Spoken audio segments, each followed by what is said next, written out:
नमस्कार दोस्तों, जय जोहार। मैं कौशल तिवारी और बिहनिया संध्या में आपका स्वागत है।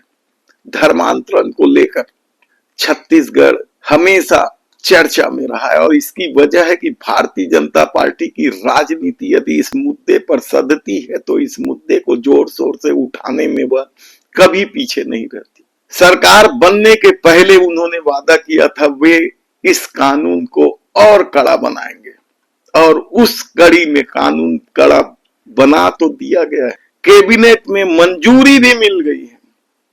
कैबिनेट में मंजूरी देते समय उनके मंत्री अरुण शाह और विजय शर्मा ने क्या कहा, पहले सुन लीजिए। धर्म स्वातंत्र विधेयक 2026 के प्रारूप का अनुमोदन किया गया। इस विधेयक का उद्देश्य छत्तीसगढ़ राज्य में एक धर्म से दूसरे धर्म में परिवर्तन के लिए बल प्रयोग, प्रलोभन, कपटपूर्ण नीति व साधनों, अनुचित प्रभाव या मिथ्या निरूपण पर प्रभावी ढंग से रोक लगाना है। जो 1968 में जो प्रावधान है वो तो है ही है।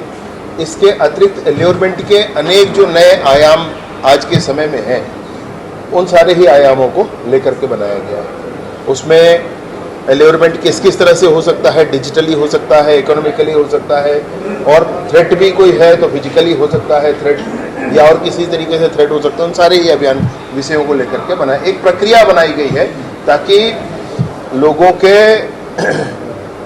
संवैधानिक स्वतंत्रता में कोई बाधा ना आए।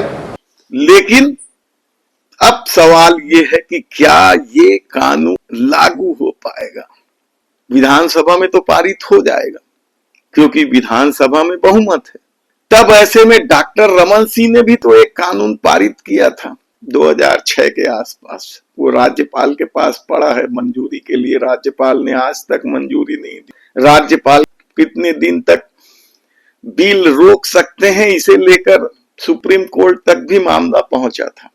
1968 के कानून को पर्याप्त नहीं मानकर भारतीय जनता पार्टी के इस डबल इंजन की सरकार जो कानून बनाया है उसके प्रावधान बड़े कड़े हैं। लेकिन उससे पहले ये सबसे बड़ा सवाल है कि क्या यह कानून सुप्रीम कोर्ट की नजरों में खरा उतरेगा।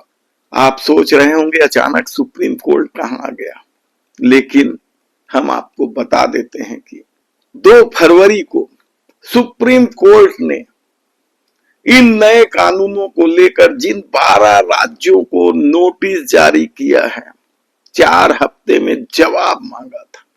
उन 12 राज्यों में छत्तीसगढ़ भी शामिल है। सुप्रीम कोर्ट ने साफ तौर पर कहा कि इन 12 राज्यों में जो धर्मांतरण विरोधी कानून बनाए गए हैं उनकी वैधता की वो जांच करेगी। और छत्तीसगढ़ में तो धर्मांतरण का मुद्दा जबरदस्त है। खासकर बस्तर और कांकेर क्षेत्र में धर्मांतरण को लेकर कितने ही विवाद है। दंगे तक हो चुके हैं, पुलिस वाले तक पीटे जा चुके हैं, चर्चों में तोड़फोड़ तक हुई है।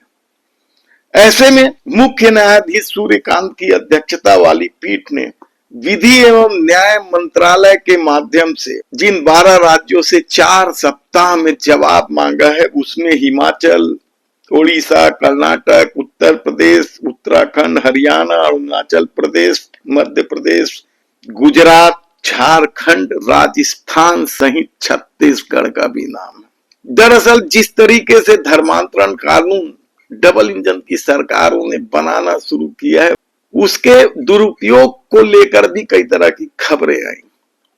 और उत्तर प्रदेश में तो कानून के कुछ धाराओं को लेकर, गिरफ्तारी को लेकर सुप्रीम कोर्ट को रोक तक लगाना पड़ा था। योगी सरकार कटघरे में तक खड़ा किया गया था। दरअसल इन कानून को लेकर याचिकाकर्ता national council of church in India के वकील मीनाक्षी अरोरा ने कहा कि इन राज्यों में यानी 12 राज्यों में कानून को इस ढंग से बनाया गया है, इससे सतर्कता समूहों को कार्रवाई करने के लिए प्रोत्साहित करता है क्योंकि इसके लिए इनाम की जो घोषणा की गई है उसकी वजह से लोग जबरदस्ती किसी की भी शिकायत कर सकते हैं और भले ही उस व्यक्ति के खिलाफ पहले से कोई भी मामला दर्ज ना हो, पुलिस सीधे गिरफ्तार कर सकती। और इसे ही लेकर याचिकाकर्ता के वकील मीनाक्षी अरोरा ने सुप्रीम कोर्ट में अपनी बात दमदारी से रखी। सुप्रीम कोर्ट को भी यह बात समझ में आई, तब कहीं जाकर 12 राज्यों से जवाब मांगा गया था। तब ऐसे में मामला अभी न्यायालय में है, एक बिल राज्यपाल के पास अटका पड़ा है, इस दूसरे बिल को कैबिनेट में लाने की हड़बड़ी क्यों की गई? इसे लेकर कांग्रेस के नेता उमेश पटेल ने क्या कहा, पहले सुन लीजिए। देखिए, ये विषय हम लोगों ने मीडिया के माध्यम से हमें पता चला है, लेकिन छत्तीसगढ़ में 10 साल पहले भी ये इस तरह के विधेयक आए थे, रुके हुए हैं, पेंडिंग है, कोर्ट में लगा हुआ है। तो क्या ये विषय फिर से लाया जा सकता है? ये थोड़ा टेक्निकल मामला है, इस पे और अध्ययन करेंगे हम लोग और उसके बाद इस विषय पे आप पे डिटेल बात करेंगे। ऐसे में सबसे बड़ा सवाल तो यही है कि क्या यह नया कानून जिसे कैबिनेट ने मंजूरी दी है वह सुप्रीम कोर्ट की नजरों में खरा उतर पाएगा? हालांकि छत्तीसगढ़ में धर्मांतरण को लेकर विवाद नया नहीं है।